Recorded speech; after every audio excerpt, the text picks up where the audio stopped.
Does God exist? Is there evidence for the existence of God? Today on the Truth and Love Show, we are digging into that very important question and offering evidence for the existence of God. What does the Bible say about speaking the truth in love?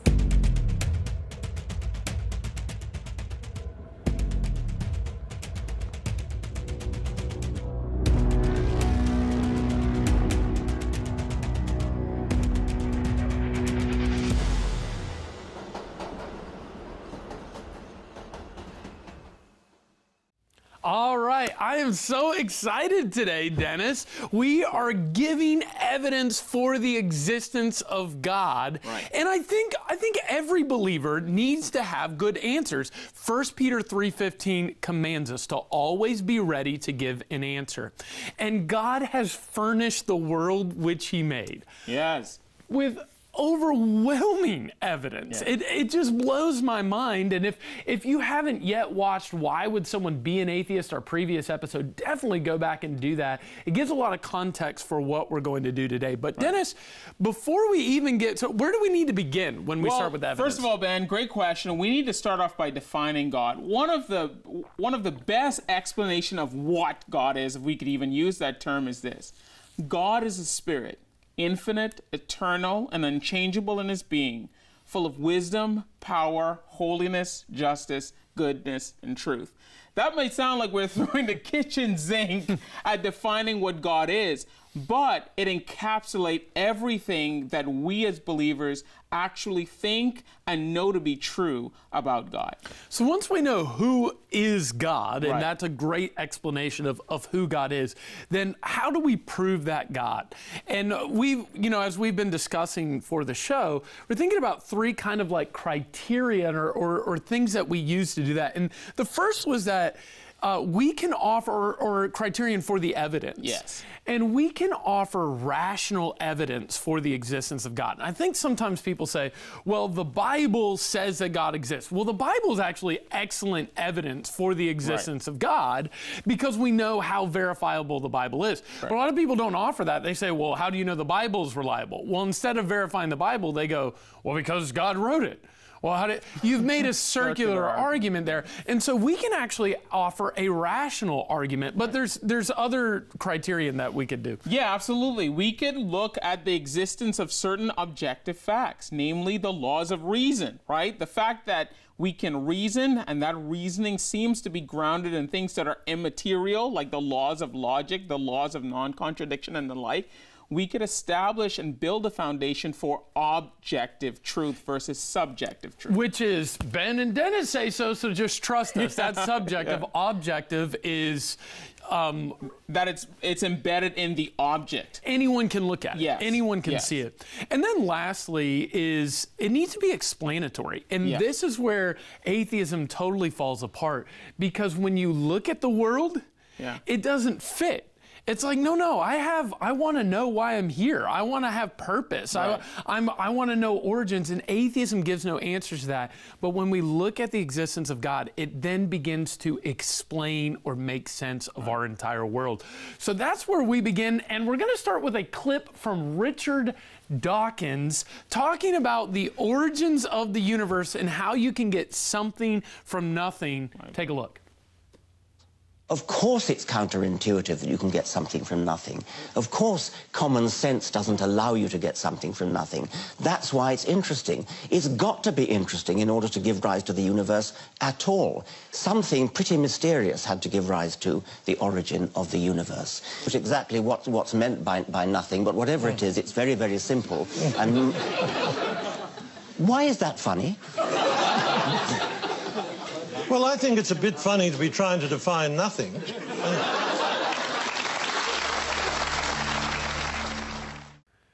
Well, it's quite the clip there.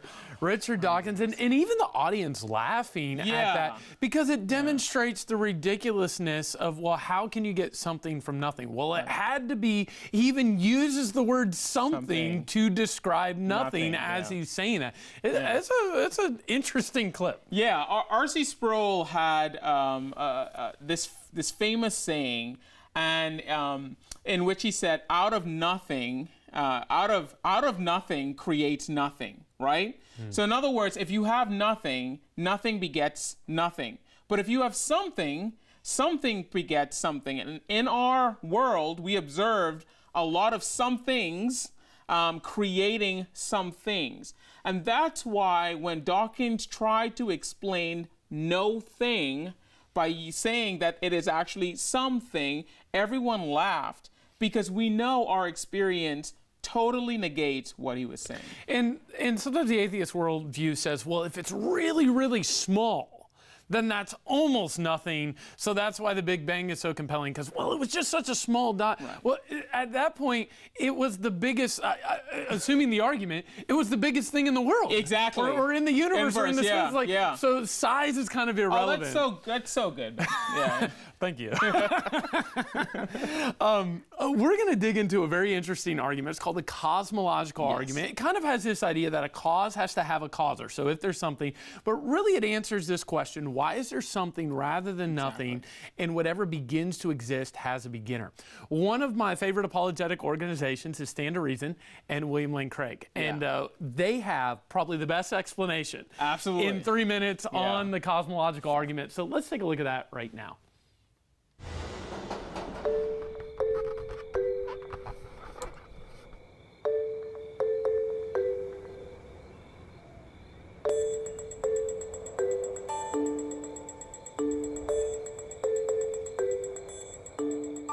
Does God exist? Or is the material universe all that is, or ever was, or ever will be? One approach to answering this question is the cosmological argument. It goes like this: whatever begins to exist has a cause. The universe began to exist, therefore, the universe has a cause. Is the first premise true? Let's consider. Believing that something can pop into existence without a cause is more of a stretch than believing in magic. At least with magic, you've got a hat and a magician. And if something can come into being from nothing, then why don't we see this happening all the time? No, everyday experience and scientific evidence confirm our first premise. If something begins to exist, it must have a cause. But what about our second premise? Did the universe begin, or has it always existed? Atheists have typically said that the universe has been here forever. The universe is just there, and that's all. First, let's consider the second law of thermodynamics. It tells us the universe is slowly running out of usable energy, and that's the point. If the universe had been here forever, it would have run out of usable energy by now. The second law points us to a universe that has a definite beginning. This is further confirmed by a series of remarkable scientific discoveries. In 1915, Albert Einstein presented his general theory of relativity. This allowed us, for the first time, to talk meaningfully about the past history of the universe. Next, Alexander Friedmann and George Lemaitre, each working with Einstein's equations, predicted that the universe is expanding. Then in 1929, Edwin Hubble measured the red shift in light from distant galaxies. This empirical evidence confirmed not only that the universe is expanding, but that it sprang into being from a single point in the finite past. It was a monumental discovery, almost beyond comprehension.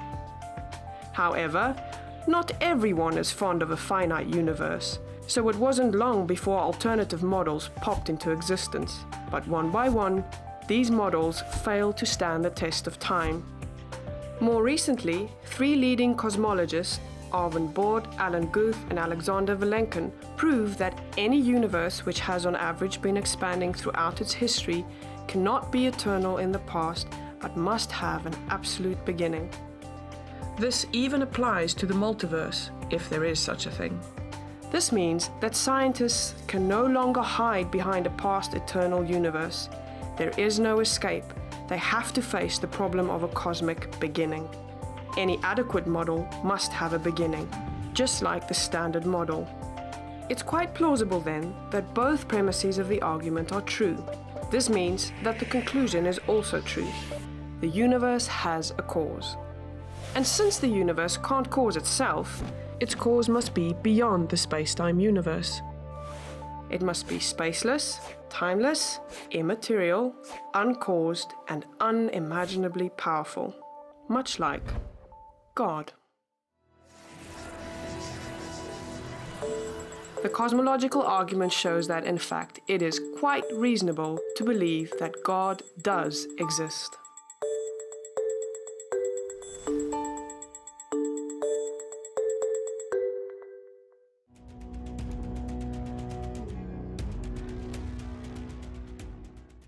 Want more information about speaking the truth in love? Text the word prepared to 345345. We will send you a free resource that'll equip you to speak the truth in love. Also consider our Truth in Love digital resource for your church, small group, or family. Learn from 6 lessons that include videos from panel experts and teaching from Ben Shetler, all shot on location in New York City. Download it today at thecenterfortruthandlove.org.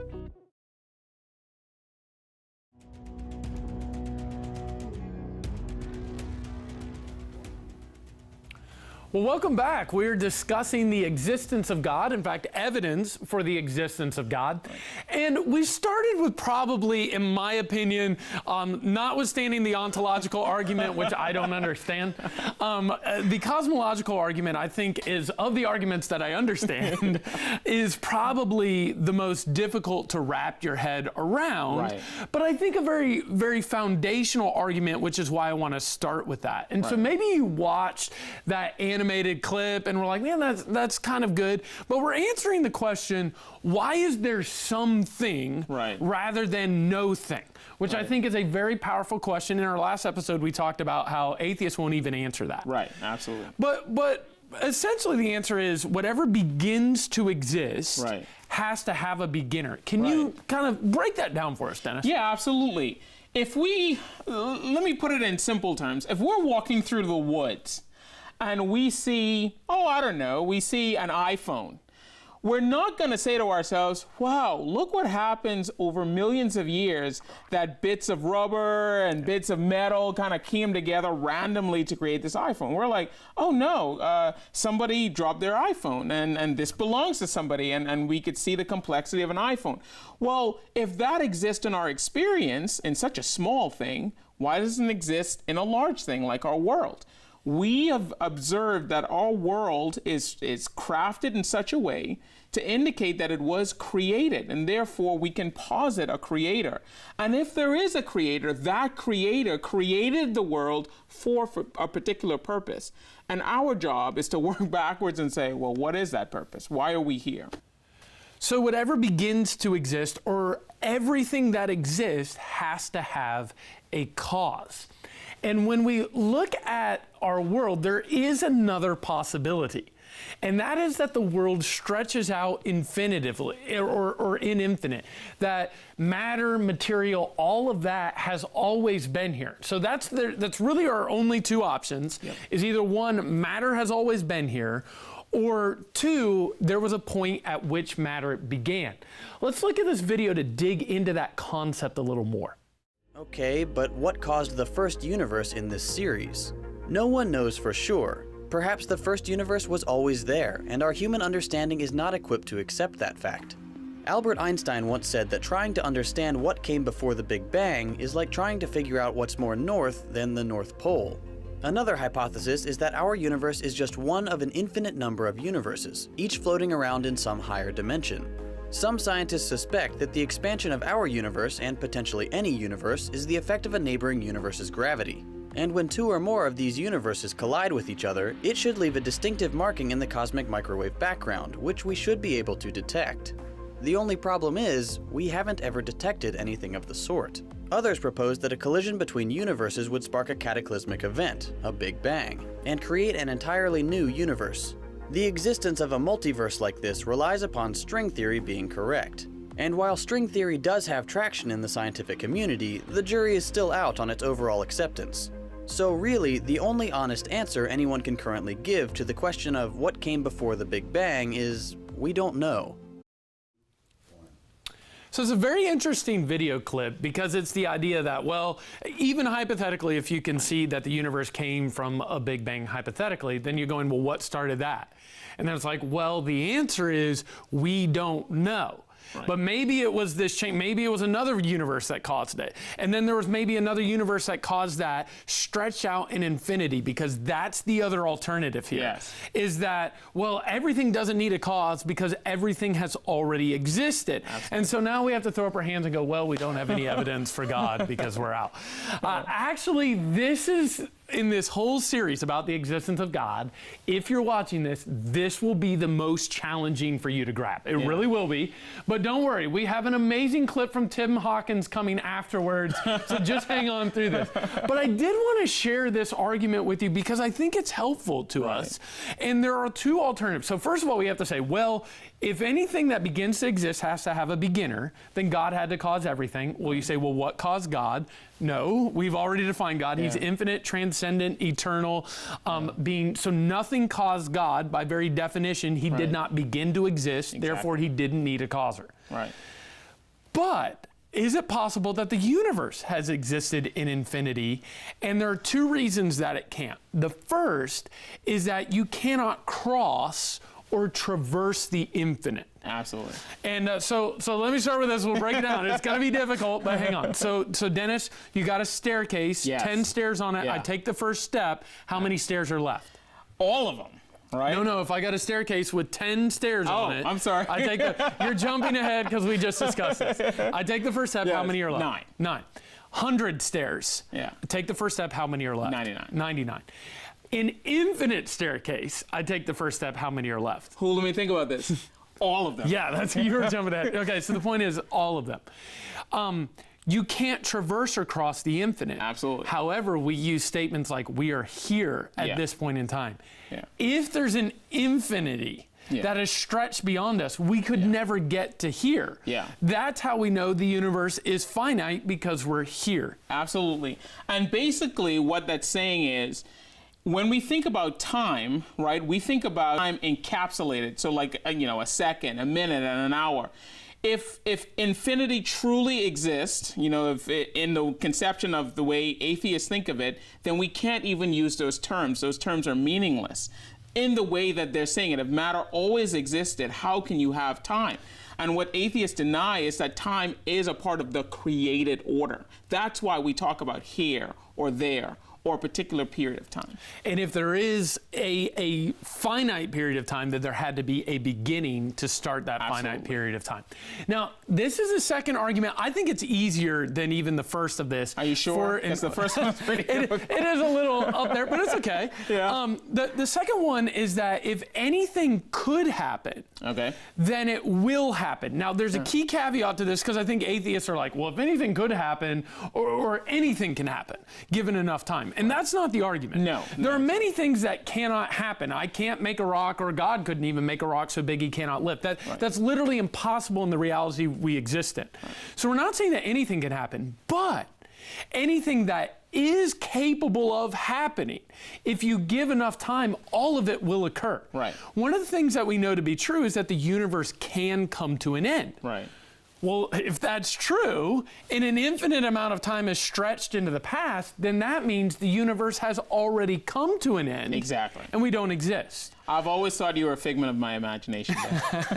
So if the universe can end, and an infinite amount of time has passed, it already has ended. So our very existence demonstrates a finite thing. Can you make that more clear than what I just did? That was my best stab at it. Yeah. Well, basically, what you're saying is this. If we have an infinite, if the way the atheists are thinking about infinity is actually true, then the universe, it's possible that the universe could have already ended. And if the universe has already ended, then yeah, we're literally figments of each other's imagination. But since that's not the case, and I could actually touch you and I could actually experience you, then we know that that's not true. If you need a break, if this is too heavy, listen to some of Tim Hawkins' excellent songs on atheism. This will be uplifting. I was reading this thing in the news several months ago, and it was a news story talking about the existence of atheist megachurches. I mean, what do you do there? Do you sing worship songs at an atheist church? What do you say? Like, shout to the void, all the earth, let us sing. Power and majesty, praise to nothing. What do you sing to?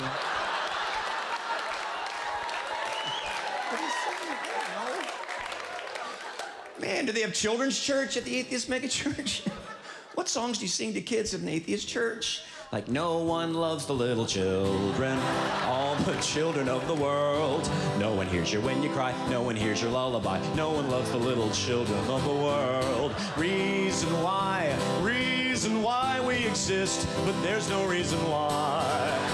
Reason why we exist, but there's no reason why. A row, row, row your boat gently down the reef. Wallowing, wallowing, wallowing, wallowing in your unbelief. Let's do the rounds. Remember the rounds? No, you don't want to do that. Okay. Let's try a new one. Evolution, this I know, for Charles Darwin told me so. Accidentally alive, if you're weak, you won't survive. That's the logic, right? That's what they're saying.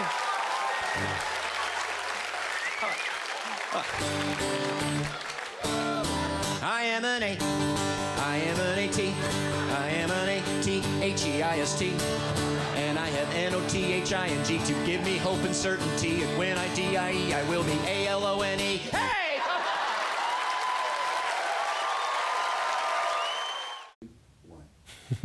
I do love Tim Hawkins. He always makes me laugh. But he does illustrate a very important truth, and that is, it really is unexplainable. It's illogical, the atheist worldview. Well, last episode, I hope you really enjoyed that interview with Josh McDowell. If you haven't yet got a chance to see it, make sure you go back and watch that. And we're continuing on with my discussion with Josh McDowell at the Red Rock Amphitheater in Denver. A fantastic conversation about speaking the truth in love in the existence of God.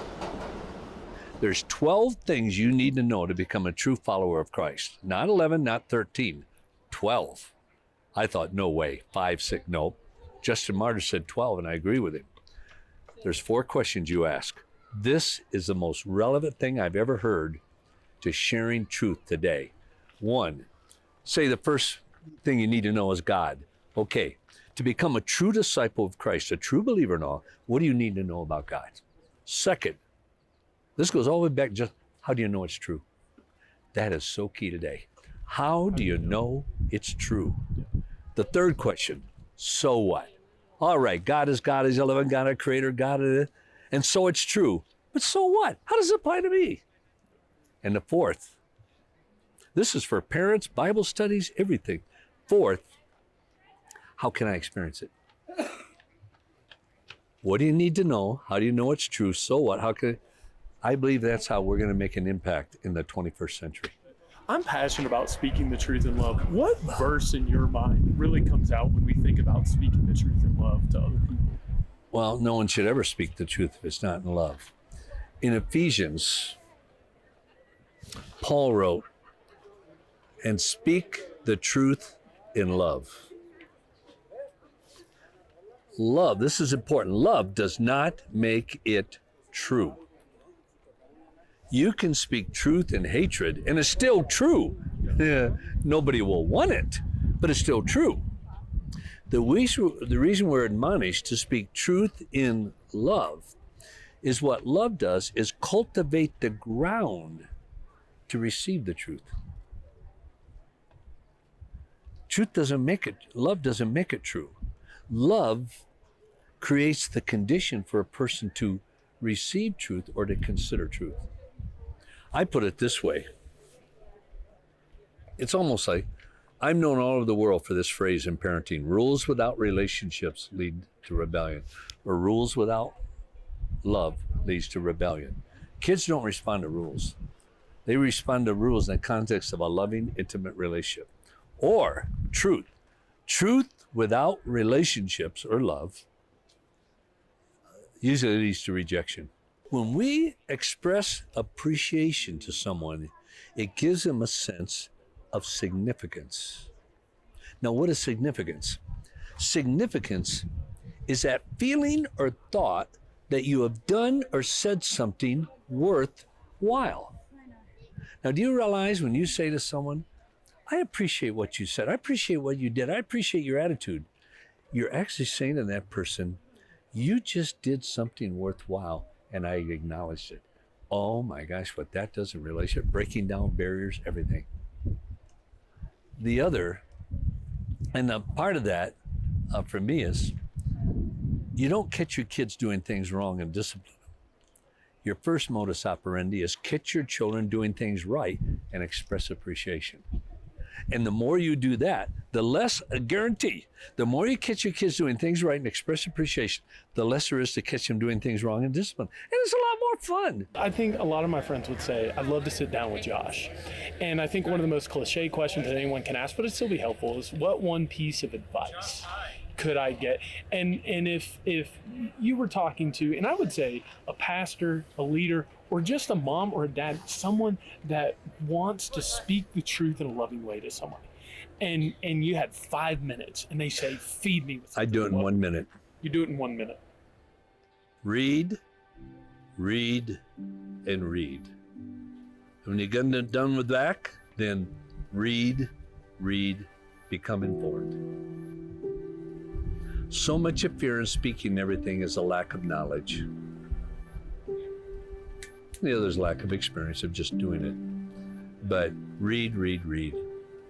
Don't just know what you believe. Biggest thing is, why do I believe it?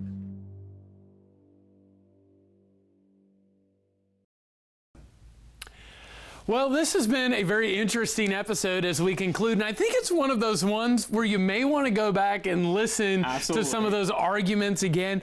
And we need to be reminded as a culture, there's nothing wrong with thinking. There's nothing wrong with having our worldview expanded. But thanks for all your thoughts today, Dennis. Thank you. It was a pleasure to be here. And I just loved what Tim Hawkins had to say on this issue as well. To me, that was the most profound of all that was said today. That's good.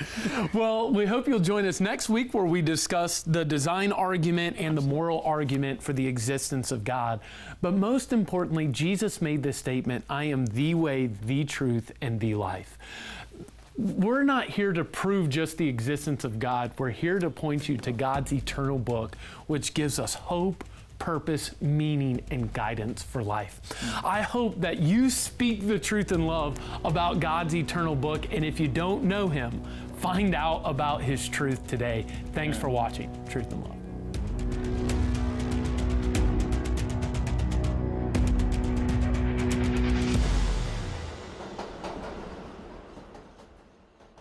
For more truth about current topics, follow Ben Shetler on Facebook, Twitter, or Instagram.